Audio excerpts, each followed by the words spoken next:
Your Excellency, it's good to have you on Diplomatic Affairs. Again, again, again, again. You told me I've got a permanent invitation, I've got a subscription, I've got a platinum status, so you're welcome anytime. Thank you so much. Now, let's go to, last week we met at the Foreign Affairs Ministry. Yeah. There was a meeting between the European Union and the Republic of Ghana, which saw the presence of the Vice President and, of course, other important dignitaries gracing the event. For the sake of our audiences, I would want you to tell us this year what happened and how long this has been going on and how that actually translates into our lives. So, last week, on the 8th of March, which was a very busy day because in the morning the President of the Republic gave his State of the Nation address.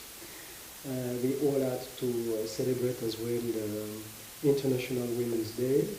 And thirdly, as you mentioned, we organized this European Union Ghana political dialogue, which is co-hosted and co-chaired by the Vice President, Dr. Mahamadou Bawumia, and myself, in the presence, so the viewer understand what it looks like. It's a large conference room. We are co-chairing, and on the Ghanaian side, led by the Vice President, you have a number of ministers who are in charge of the topics on which we are cooperating between the EU and Ghana. And on our side, I'm accompanied by all the ambassadors of the 9 European member states which are resident in Ghana. So it's quite a large setting. We are something like 50, 60 in the room, because on top of the ministers, you have as well the head of departments, the technical people who are in charge of some of the topics that we are dealing together. I think an important element which has to be shared with your viewers, the dialogue is not a one-day conversation. The dialogue is permanent, I mean, on a daily basis, but we wanted that every year we have some solemn meeting where we take stock of all the topics ongoing of common interest and to identify points for follow-up. And this is very important because, once again, the dialogue does not stop the 8th of March. There was a number of topics to be carried out at technical level to close them, to improve them, whatever. I will go deeper in the detail. So the dialogue is permanent. Every year we want to mark a specific day to illustrate that the dialogue is all-encompassing. It's not a dialogue about money, it's not a dialogue about sanctions, it's a political dialogue which encompasses the whole partnership between the European Union and Ghana, which is very wide and which has been recognized by the Ghanaian side as the #1 partnership that we're having. So I think it's a key element. Right. Unfortunately, the media was not privy to the details of this particular dialogue. We were given a background of the dialogue, what was to be expected in your dialogue, and some of the issues that were discussed. I want to find out, I'm curious, and I'm sure my counterparts, media counterparts, were also curious, what might have actually led to you staying in that dialogue for so many hours? Yeah, we've been there for more than 4 hours. Right. Because it illustrates the richness of the topics. We are not a one-topic partner. So we had, I would sum up, 4 big areas. One area related to economics, trade, business climate. Another area related to international, regional, bilateral security. Another area related to governance and human rights. And the 4th area related to everything we are doing together with Ghana in the field of sustainability. And of course, you will have some cross-cutting discussion on the breadth of our bilateral cooperation program as well. So this is the reason why it's so long, because it's rich. Because with Ghana and the European Union, we are cooperating, we are discussing, we are working together, we are supporting common positions, common interests in so many areas. Economic, for example. We are in a so-called economic partnership agreement between the European Union and Ghana, which ensures that Ghana can have a quota-free, duty-free access to the European market. This is key. And it's a way as well to protect some of the industrial or commercial interests of Ghana, where there is a nascent industry. You don't want the European product to flood the country and to impede on that. So we wanted to take stock on that. This is a key area. And as the African free trade area is picking up, this European Partnership Agreement, for example, is a key building block leading to the implementation of the AFCFTA. And the European Union, as you know, is heavily supporting the implementation of the AFCFTA. We are putting 74 million euros, both in Addis Ababa, the seat of the African Union, and in Ghana, the seat of the Secretariat 74 million euros. Grant. So this is to support the implementation, because there is a lot of expertise involved in terms of, it's very technical, rules of origin, blah, blah, blah, blah, blah. But the European Union is it's the largest integrated economic bloc. And this has taken decades to build.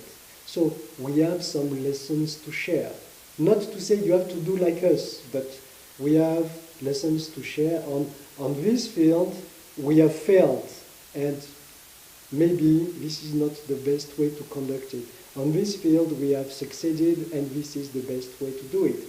I told you, a Polish driver with a Lithuanian truck can travel from Poland to Portugal with no control whatsoever, because this is what we call an internal market. And this is, I hope, one day the stage to which the integration of AFCFTA will be able to be implemented. So we are sharing notes. So this was one of the topic. Another topic was business climate. And, this is a dialogue. Some of the European companies have voiced already sometimes their frustration on the regulatory framework. They find it somewhat a bit more difficult to operate than elsewhere.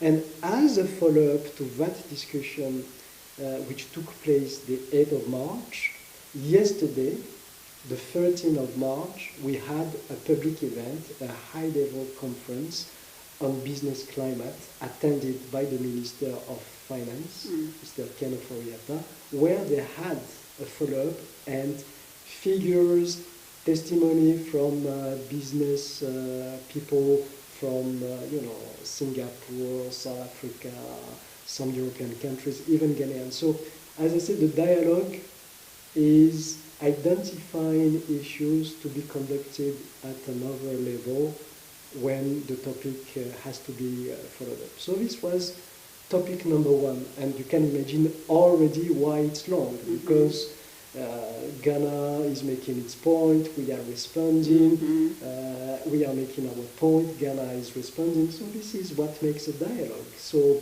and we wanted to go beyond statement one after the other. There was a real discussion. And I have to say I was pretty happy and proud to see this discussion evolving. On the second block, security, there was a discussion. Right, security is on the list. So, for example, there was a discussion on why are we in that situation in the region? And of course, no one has got a magic recipe. No one has got a magic recipe. This is very unfortunate. There is an history to terrorism activity in the Sahel. It goes back 20 years ago. It's not new. It's 20 years ago that there is terrorist activities in the Sahel. It's just worsened. And why has it worsened? There are many reasons to that. And the European Union, for example, has been supporting heavily the Sahelian countries over the years to address basic needs when it comes to development, but to prevent as well the degradation of the situation. Didn't work out. Why? There are many reasons. Sometimes as well local responsibilities have to be identified, but these are the type of dialogue, and we've been discussing as well with the minister in charge, who was the Minister of National Security, on how best the European Union can help Ghana and the neighboring countries to prevent potential spillover. Remember, last year, the government, with the help of the European Union, has organized this first ever summit of the Accra Initiative. You remember? Yes. So this is a way for us to support the Ghanaian agenda, to share the priorities, to identify the needs, and to gather international support. And we, on our side as well, we are preparing, we are already implementing a series of projects in the field of security already, as we speak, and we are trying to expand our footprint and to adjust to the new situation to support best the needs and the strategy of Ghana. So this is what we are doing. We are working with Ghana to support the sound implementation of their own strategy. So basically this was one of the topics. Maritime security has been addressed as well, yes, because this is a key area of joint concern. Fortunately, lately, the occurrences of attacks at sea decreased a bit, but there is a permanent presence of European Union member states vessels at sea.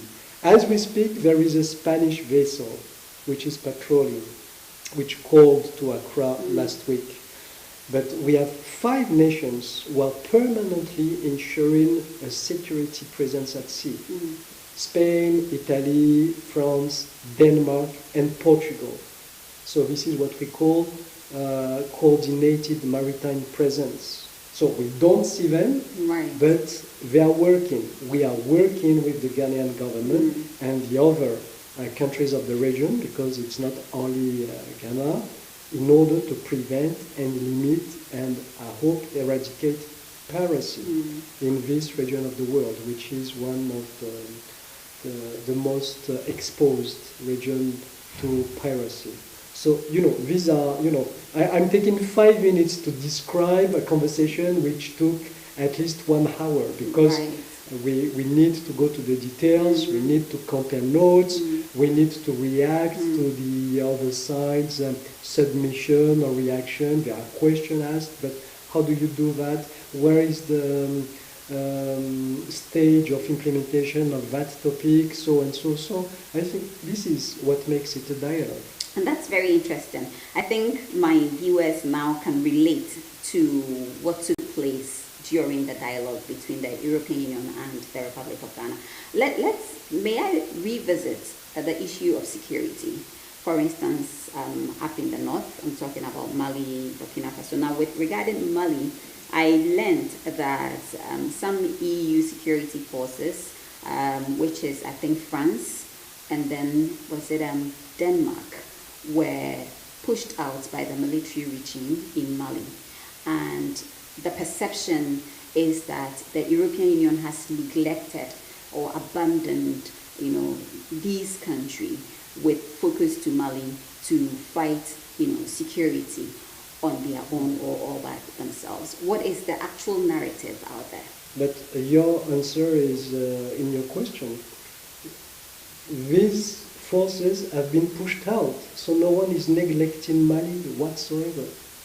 The European Union and the member states, number one by far, donor, security provider of Mali and neighboring countries. We have been there for years. We have provided 8 billion euros on top of all the security engagement. And as you said, at some point, because the regime which took over by force in 2020 felt so, they say, okay, you are not anymore welcome. So I don't agree with the idea that someone, especially the EU, has neglected. So if someone has neglected Mali or Burkina Faso or any other side, it's not the EU. Do you see the sequencing? We are there since the early 2000s. We have increased our support because we have been asked to by the regime of Mr. Ibrahim Boubacar Keïta. And then, when he was toppled by the military junta, they say, okay, we don't require your service anymore. And in that case, you have to vacate. So I think it's very important to put the things in the right perspective.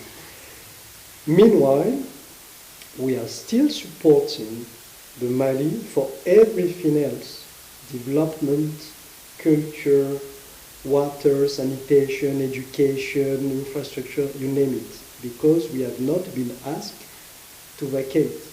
You understand? So I think this idea of neglect is very, very wrong. I don't know where it comes from, but I think it's something we have to halt as a narrative. Right. Now that that particular incident has been well clarified. It's not an incident. Well, it's just it's clarification and redress of the fact. It's fact. Right. It's not an idea. It's not a narrative. It's fact. That's what happened. I believe you will go back to the table and be able to resolve this and many other issues that might have come up regarding partnership between the European Union and the North, these countries. But as you know, I'm not the ambassador of the European Union. I get it. But I'm talking about the EU as a bloc. Yes. Is very much interested in what happens there because security or lack of security in any area is likely to trickle down to other areas as well. And so you are very much interested in maintaining security when it comes to the other side. Now, let's talk about, there has been a particular figure regarding money, even though this is not really the real focus of our conversation. I would want us to use this opportunity to also clarify the amount involved, because out of that dialogue, what we gathered was that a specific amount was given to Ghana for climate and I think other things, but you will be the best person to actually tell us how much and what is meant for. I think you are referring to the media coverage of the following day to the political dialogue, and it has been mentioned rightly that the European Union has given 10 million euros to the government of Ghana to react to the increasing price of food worldwide due to the aggression of Ukraine by Russia. So that's food security. Yes, this is food security. But this took place already last year. Last year. But the reason why I've mentioned that, it was to illustrate the fact that even though Ukraine is a key priority for Europe for obvious geographical reasons, Africa has not been neglected, or the partnership with Africa has not taken a backseat, because the European Union has given to African countries 1.6 billion euros only for food security and only to address this specific issue. And out of that amount, 10 million euros have been allocated to Ghana. Okay. So That does not mean that our partnership with Ghana amounts to 10 million euros. Right. But I think it was an illustration that despite the current international context, Ghana and EU partnership is key. Not €1 allocated to Ghana has been diverted to something else and to Ukraine. So we have agreed with 203 million euro grant 1 year ago, and not €1 has been diverted. On the contrary, Ghana is getting additional support. Additional support with that 10 million euro, precisely because there is an international context which calls for a response and for European solidarity, number one. But there are a number of other additional support that Ghana received in the last months and years on, I would say, on health and vaccines, 82 million euros, on support to the Development Bank of Ghana. You remember last year? Right. Last year, the Development Bank of Ghana has been launched with, I think, a total amount of 6 or 7 million US dollars, and part of that comes from us. We have allocated 170 million US dollars to the development of Ghana. Why so? Because development of Ghana is the one which can support better access to finance to SMEs and to entrepreneurs. And these are the backbone of economic growth, job creation. And job creation and economic growth is one of the key joint undertaking of the European Union and Ghana, because it's an obvious priority. Interesting. What other issue came up during that dialogue? We've talked about security, maritime security, the economic relations between the European Union and Ghana. What are some of the other issues as we wrap up? There was another interesting block there, again with a vivid dialogue. It was on human rights and governance. Democracy. Democracy. Next week, we will receive here in Ghana what we call an electoral follow-up mission. It's a follow-up mission to the electoral observation mission, which took place in 2020 for the latest elections. They have set a number of recommendations, and this follow-up mission is aimed at following up on the implementation and the integration of those recommendations in the current policy. So, for example, this is a building block. So this has been discussed. Ghana has undergone a very important process in the UN system, which is called Universal Periodic Review on Human Rights.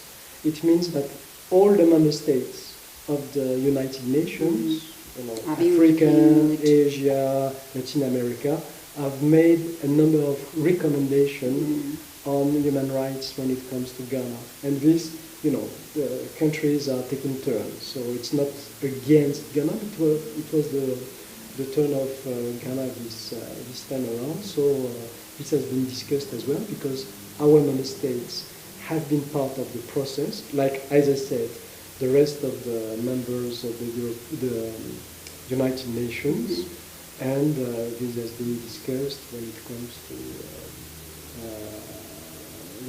respect for human rights, fight against discrimination, death penalty, well-known topics.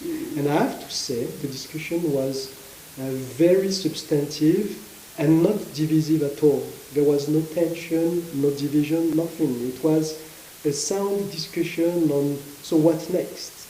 How do you see that? How do you manage that? What are your plans to handle that? How can we support you? Because we are not here to say you have to do this 1, 2, 3, 4. Our role is to say we have these common challenges. How can we cooperate better to address them better? So I think this is the essence of the European Union partnership with Ghana.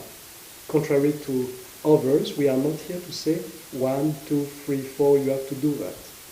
We agree on the shared priorities, and we agree on the best way to address it. It's not for us to tell Ghana to say, you should do that on security. Our question is, how do you want to address it? And number two, how can we best support you? And this is true for any other topic.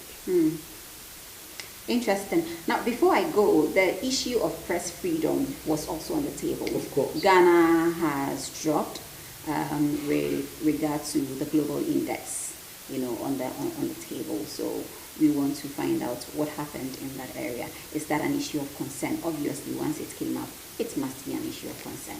Of course, and as I said, it has been discussed, and the response as well has been put forward by the Ghanaian government, the way they intend to follow up, etc., etc. So I think, like other topics, this has been put on the table as well. Yes. Thank you so much. Thank you, for Harriet. your time, Your Excellency. And I will see you again very soon. Thank you very much for your time. And the next episode or the next part of the show will highlight all the events that took place in the diplomatic community. You can stay with us. My name is Harriet Nartey. I'll be back right after this break.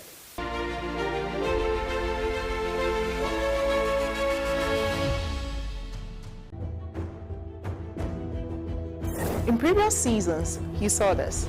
You are not allowed to hawk or preach in commercial vehicles. The perception in Ghana is abortion is illegal, and we don't follow up with the exceptions. The existence of the customary marriage is no prerequisite For the ordinance ordinance marriage. Yes. And now, are you ready for this? Some people express the fact that they don't go on leave with pride. Accumulated leave, like they term it, is illegal.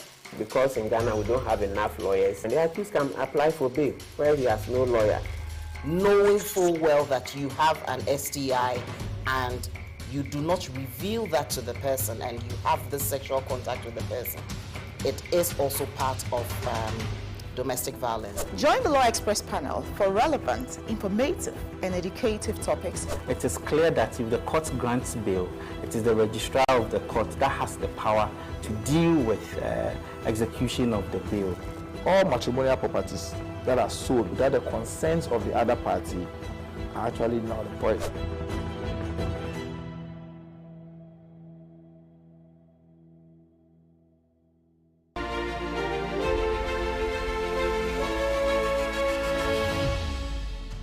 Right away from that, let's take you to the Pediase Lodge, where the President of the Republic of Ghana, through the Ministry of Foreign Affairs and Regional Integration, hosted the diplomatic ball. President of the Republic of Ghana, His Excellency Nana Addo Dankwa Akufo-Addo, through the Ministry of Foreign Affairs and Regional Integration, has held the 2022 New Year's greetings for members of the diplomatic Corps at the Pediase Lodge in Ebri on February 28th. The event, held annually, is to strengthen the bond of friendship and promote goodwill between Ghana and its development partners.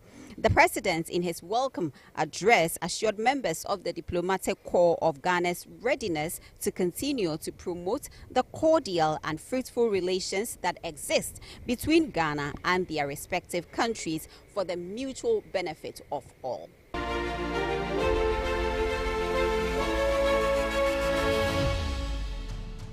The ministry has worked assiduously with friendly countries in various fields of endeavor to strengthen our bilateral relations, regional ties, and cooperation with other countries for positive economic outcomes in order to attain our collective prosperity as envisaged by the Sustainable Development Goals and the African Union Agenda 2063.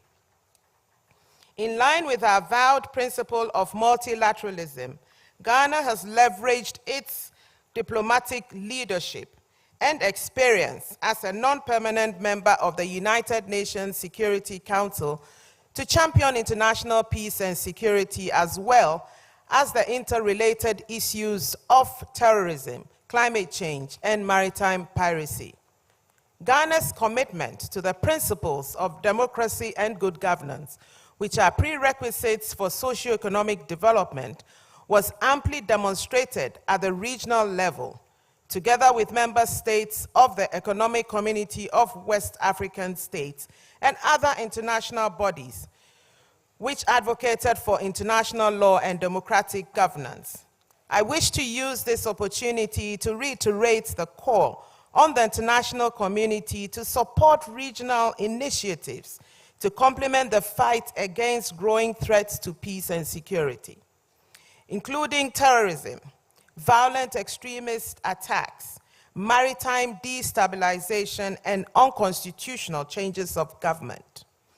Your Excellencies, ladies and gentlemen, in the search for lasting solutions to the current global economic challenges affecting most countries, including Ghana, the promotion of international trade and investment has been identified as a key factor to accelerate economic development and for the alleviation of poverty.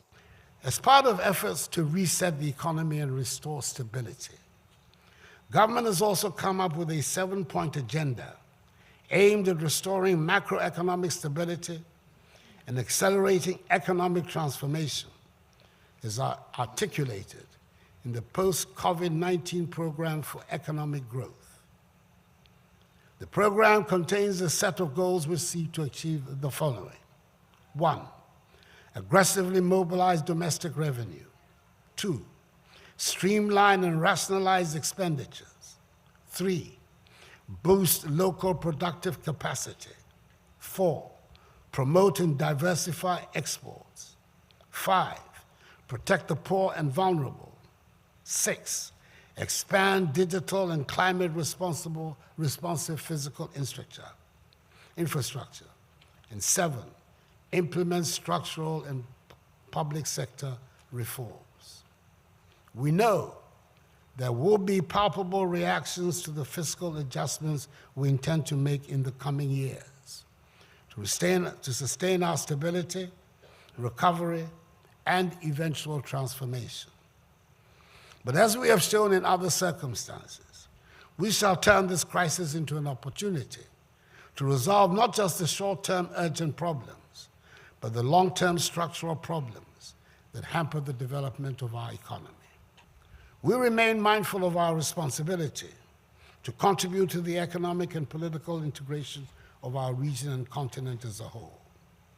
Evidently, the potential for African countries to succeed together lies largely in inter-African trade.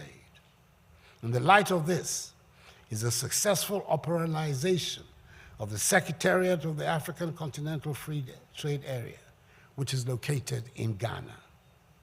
Following the coming into force of the AFCFTA on 1st January 2021, African countries have been racing in various directions to make the agreement a reality.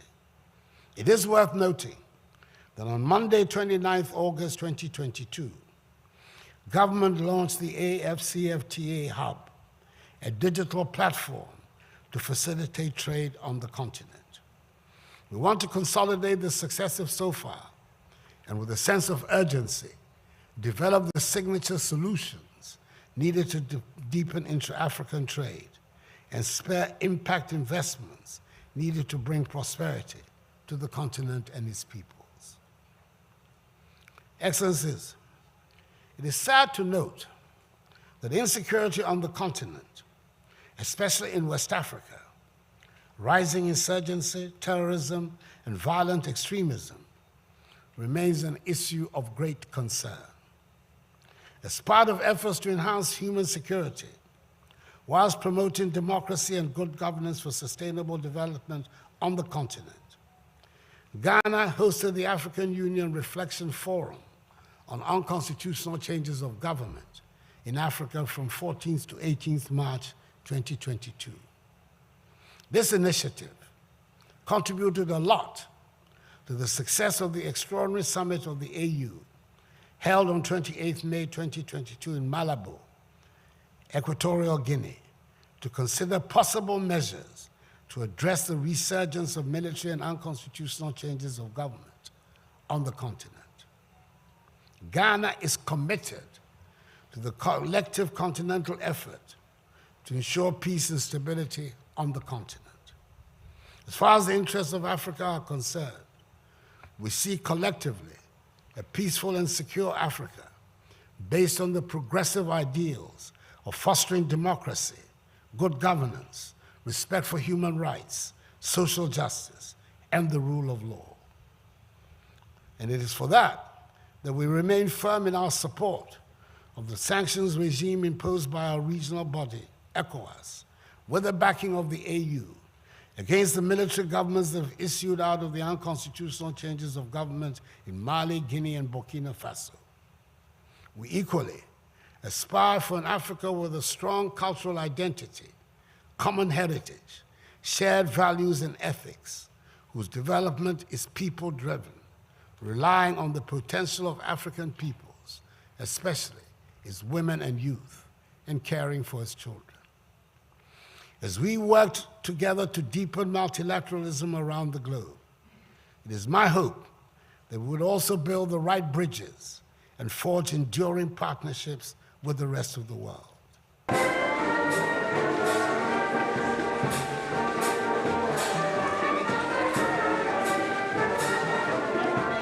Excellency, this is Mani Wadel, Ambassador of the Kingdom of Morocco.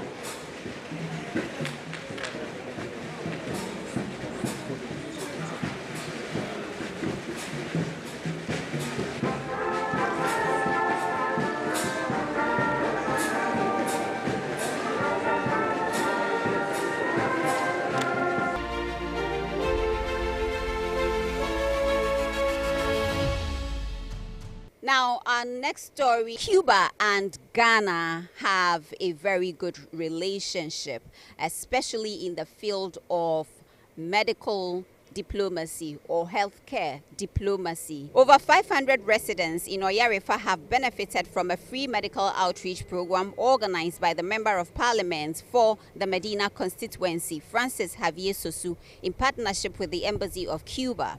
The medical team, led by the Cuban ambassador to Ghana, Her Excellency Annette Chao Garcia, had about 7 Cuban medical doctors who screened and prescribed medications to residents for free.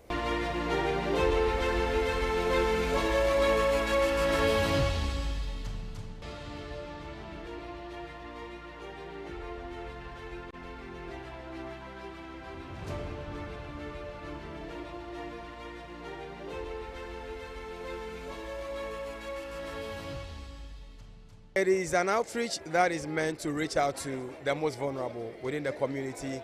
As a member of parliament, I recognize that health is one of the most critical part of my constituents. And so from time to time, we organize free Medicare for the constituents. I think that almost every quarter we do this, and I'm happy that this time around we are partnering with the Cuban embassy, having some Cuban medical doctors here to assist the process. Let me also put on record that this is about the biggest we've ever done. And so, yeah, it's great to have this again. The numbers are very encouraging. Absolutely, because I think this was more advertised, more so because we have more support from the Cuban embassy. Until recently, we have our own in-house medical doctors who volunteer. We used to have 15 medical doctors, but sometimes you don't have all of them coming together. And we have nurses who volunteer, and then we have pharmacists who sometimes assist us with drugs when we are running the outreach for the constituents. But this time around, we have many more doctors. In fact, we have over, I think, 12 medical doctors from, sponsored as a sponsorship from the Cuban, embassy. And for us, that is quite unique. And we are happy that we can partner with the diplomatic mission to bring health to our constituents. From your perspective, I would want to find out why you decided to partner for this initiative, which is very commendable. Actually, this is the third time that we come to Medina. The first one was with the Cuban train. Johnny Amposa, he has a lab there in front of the main street of Medina. The second was in a church here in Medina, and this is the third, as I told you. It is a very good initiative, not because of us. Actually, I prefer to say this is about Ghana, not about Cuba. As we learned from a huge man, Fidel Castro, I'm wearing this t-shirt today, we must do more things for others, and then we will be better. and we will get in return more love. We are trying to give the things that we have, that is love from our doctors, from our persons here, from our Cuban here, just to help the Ghanaian people. This is the only way that we find to help. And that's why Cuba go to many countries every year, and we are helping right now in Turkey, the new name, and we are helping in some other countries because we think when we go with love, they will give us love. We don't need more.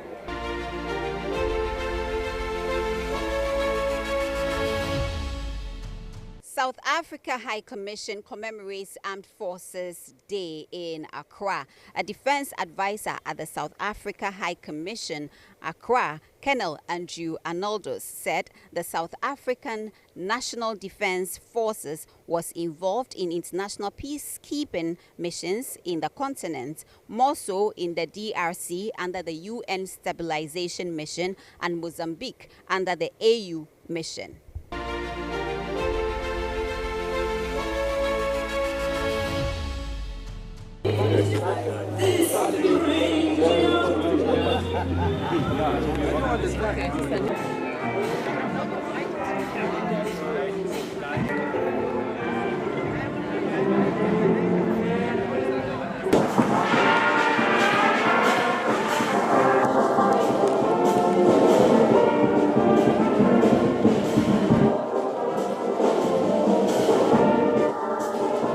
As we acknowledge the noble contribution of South African men and women in uniform, we also remember this with respect and celebrate on this day our fallen heroes and heroines. In this celebratory but solemn atmosphere, we as well acknowledge the South African National Defence Force in its contribution of global stability and peace efforts. The South African National Defence Force is involved in international peacekeeping missions on the continent, more so in the Democratic Republic of Congo under the United Nations Stabilization Mission, and in Mozambique under the African Union Mission.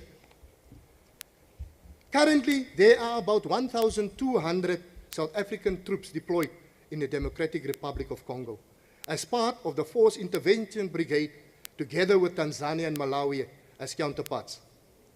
We furthermore have about 1,300 troops deployed in Mozambique, I beg your pardon, together with Botswana and Zimbabwe in the Southern African Development Community Mission.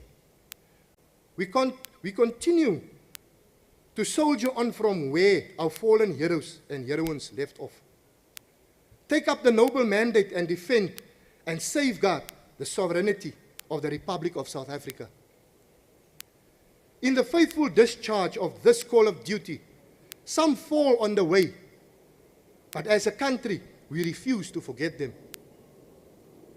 To our fallen heroes and heroines, may their departed souls forever be an inspiration to all men and women in uniform all over the world with dignity and pride. We will remember them, lest we forget.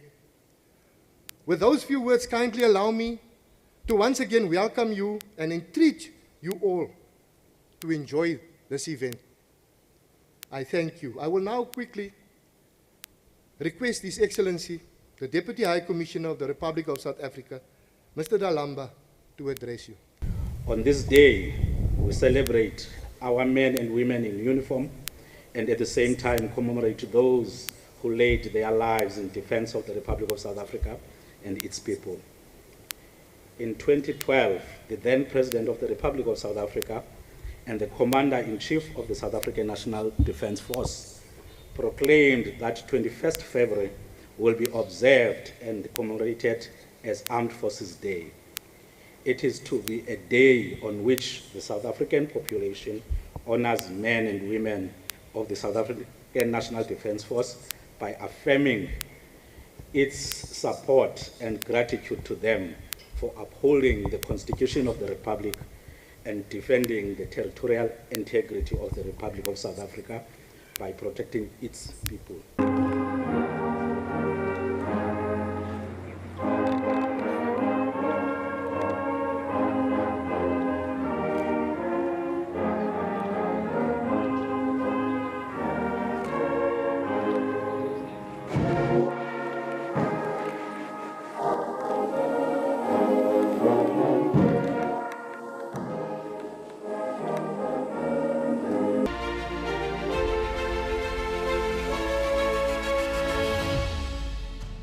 right, all too soon, this is where time will permit us as we brought you events happening in the diplomatic community right here in Accra. It's been very great spending some time with you. My name is Harriet Nartey, and I look forward to seeing you same time next week.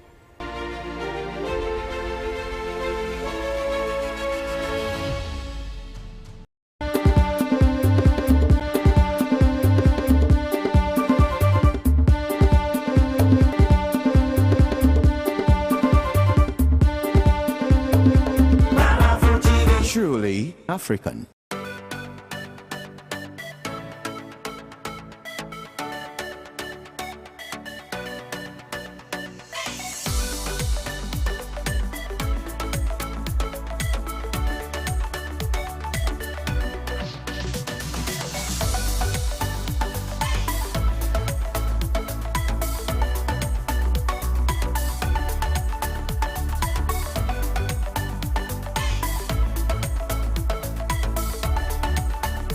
Hello and welcome to Street Talk on Pan-African Television.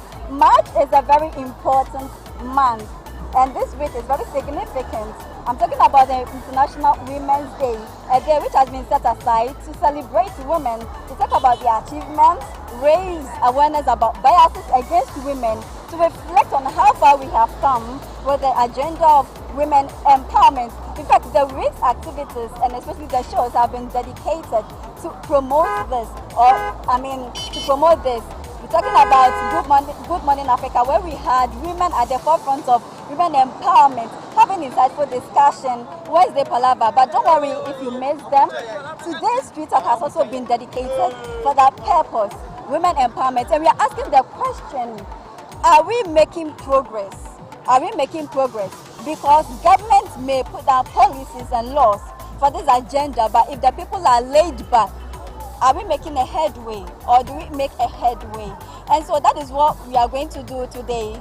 The people are going to share with us what's the opinion about women empowerment, what are the biases against women, and going forward as a people, what can we do to also promote this agenda? My name is Karis.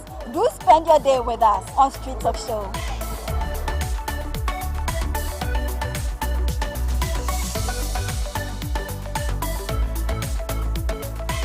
Well, I don't share the same opinion though, but I want to think from a different diversities or angles.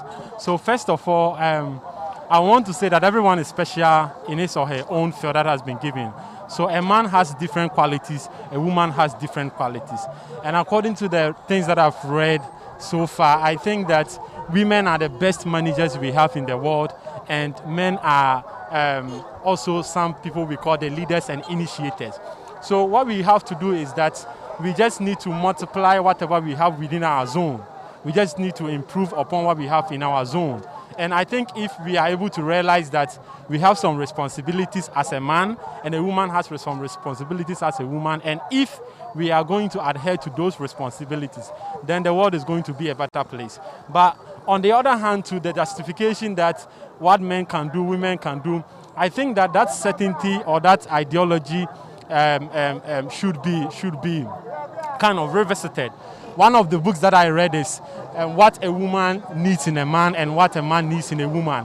It says that now most marriages are collapsing because most people think that what men can do, they can do and do it better. The fact is, as a woman, you have your qualities. So concentrate on your qualities and do those things. And as you keep on doing those things, you become empowered in the society that you find yourself.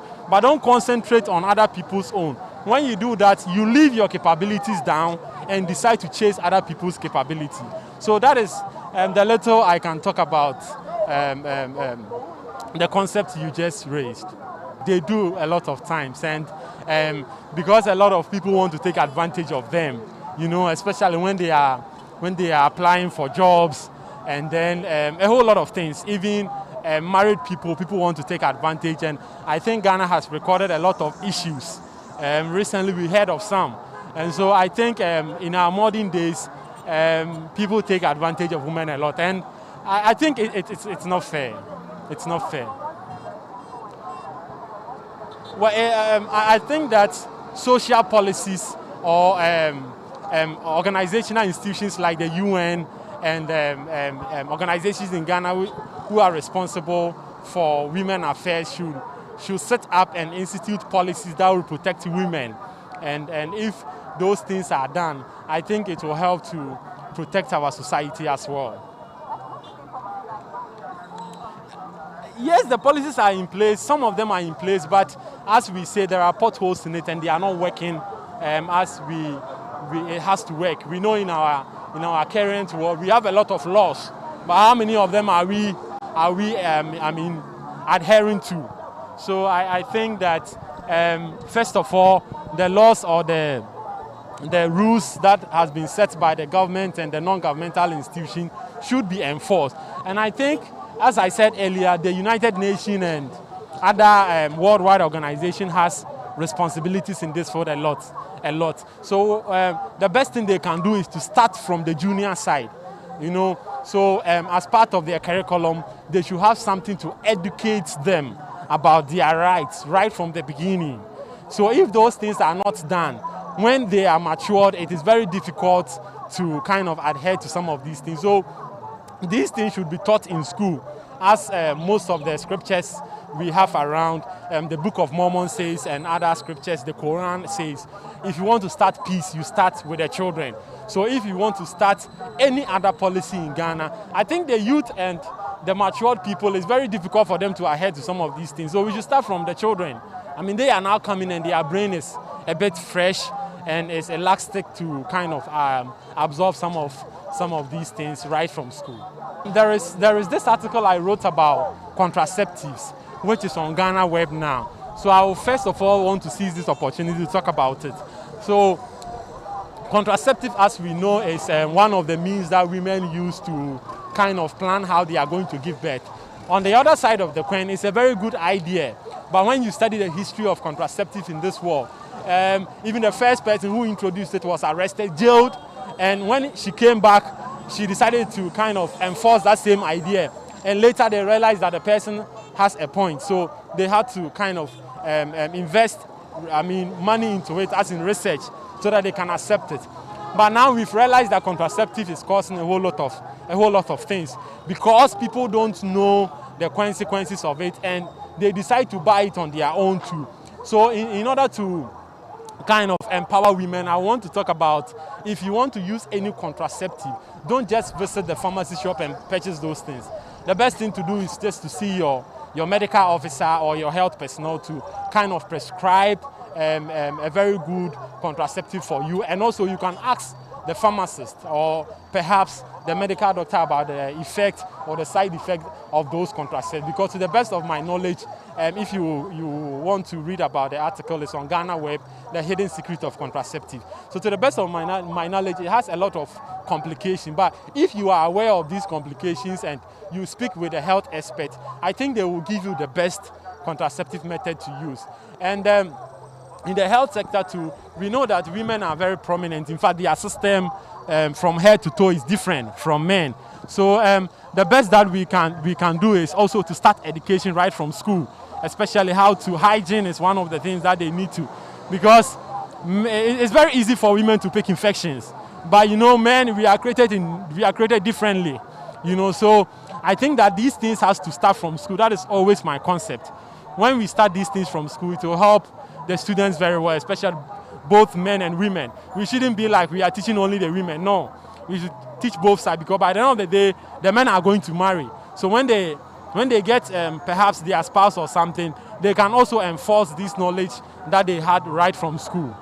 So that is what I think basically. So we read your article, but then this health care, do you think it's affordable for most women in the country? Is it affordable, or is it even free? The health care you are prescribing or you are advising women to go for, is it free or is it affordable for most women? Because sometimes that is what they complain about, the affordability.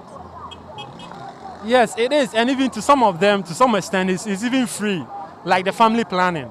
So when you visit the health facilities, they will give you more information. It's rather unfortunate I don't have more information about it. But when you visit the various health facilities, they can give you a kind of detailed information you will need to kind of do those things. You don't need to visit just the pharmacy shop and be buying, because the contraceptive in the pharmacy shop, I mean, the emergency one, the dosage is very high, and it has its own side effect. And then I also want to highlight on kind of these cerebral palsy children, what we used to call insuoba. You know, when women get these kind of children, they get very frustrated. And so as a physio person, I have also been having access to these people. So we need to take good care of ourselves, especially when we are pregnant. You know, alcoholism, smoking, and all those things, in malaria and those, you need to protect yourself, because the complications that it will come with, it will be difficult for you to bear. You know, so if you don't protect yourself when you are pregnant, it is very, very difficult for you to bear these complications, because when the child comes out and the child is disabled in a way or two, or impaired in a way or two, you have to bath the child. Instead of you to go to work, you can't go. You have to be doing everything for the child. So to the best of my knowledge, we need to exercise very well when we are pregnant. We need to be on our medication, the folic acid and medication that has been given. We need to kind of be doing all these things, and it will really help us as women. Oh, my dear, brain, and your Makikabi. Women empowerment, dear Betty me, Aya Abwa and Ma, Bako first one. Say, ya Basha Ma, near ya educating Ma, Bebre, school. Ya share Ma, school, Mumo, Musia, how to work. Yeah, obey Juma, onun the right and the do and don'ts. The BB, near Manking Kitty or one. Beman to me, so, and a second, your banner near Juma. All the time, pressure no could go Beman to be big to a be, Eman Beman, the Ahmetia, before bed, about bow. My copa, not a horse, what as or drew her. It doesn't matter, no, should I say, by force, or so quiet government work. Say, Memano, they be a corner so many about Danaya, Uncle Buma, or one or more fan another. It's say a ye bibi, and my own one. About boy in na swati ase wo adwumaya pressure meda be maso njonti mi fa hometi anya obone swati na be ma etua school fees o koba wa ma aduane de utifie na odi kokonsa ukotire betre unya adwuma be ma no ba na bibia ba obesere me draws ma miska nkoto me pabo ati ma miska esa na pressure e beda no so nti di obaye no ayesa wo buy ma pressure wo your ba tan kra hwese di obaye ma pressure wo di abufuo ni ahometi aye obe rush no o si mamwe a na woni bi na atete no obetimi de abufu bo akola no nyina na account ma na omo solo muti Facebook obetimi ka cho so oni adwuma enso fu ekura no obetimi de start business otimi girls ni bi yi ntade de ne nam ha 5 cedi dey ni be end no definitely God will give you what you want obenya bi edi ade a chenko ade mbe ma de obedi ba ma ni bi mpa adwuma na okoto akwa mo be ma bi edi no ma no fun goyi no now the Becca craft film. Mate, and dear ensuro. God, I say, I can be a plain. Now, Colana, because Colana Bansa say, near Yang, near Moya, and be a colabit to me shot. I know they are between Waha, who to us, Auntie, all free for any mammy and Unana. It's a name of one Cassan for Benford, Mamma can't play no moon be or mouse no moon see. So, says a man, almost it is a Facebook or Shadamo. Facebook says, phone their crown. A bet me how to make cake. Bibia minim lady bi or share so Eddie who said yeah revon na ye review. Now the Facebook Eddie pen mema uji bema we sika uji bema we sika bema ni be ko bi slay queen. I'm grateful for this opportunity. Okay, so the little I can say is most women, we are being discouraged. Anytime we want to do something, it looks like people are not giving us that kind of support we need. And we ladies, we get discouraged very easily. For the men, they don't really get discouraged that much, but we ladies, we really get discouraged.